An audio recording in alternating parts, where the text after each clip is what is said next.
The Social Security Administration looks at whether you are capable of doing jobs, not whether you would be hired. Thus, you may have to prove that you are unable to do jobs for which you would never be hired.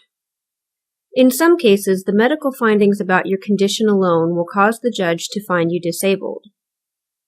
In other cases, the majority, we usually have to prove two items. 1. Your medical impairments prevent you from performing any significant job you've done in the past 15 years. 2. There are not many other jobs you are capable of doing considering your age, education, and work experience. Think about all the jobs you have had in the past 15 years and pick out the easiest one.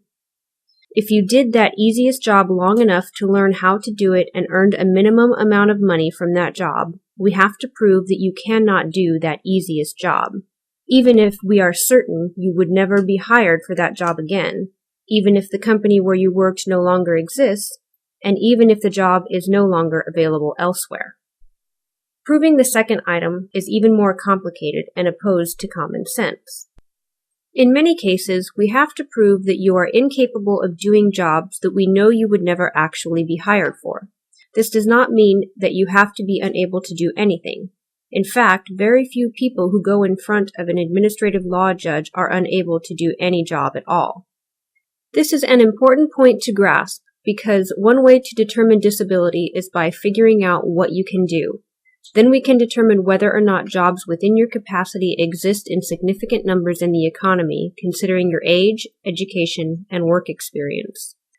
The rules that we use for determining disability apply most directly to impairments that limit your physical ability to stand, sit, walk, lift, bend, or work with your hands. If you are unable to do certain kinds of manual labor, whether because of a back problem, heart condition, breathing problem, or some other medical condition, your lawyer will be able to look at the rules and figure out what you need to prove to win your case.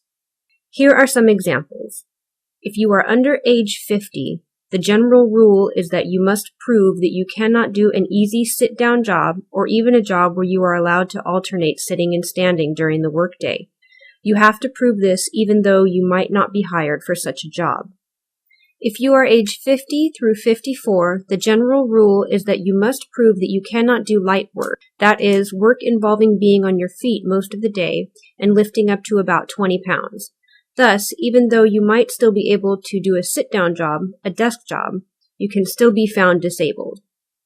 If you are age 55 or older, it gets even easier.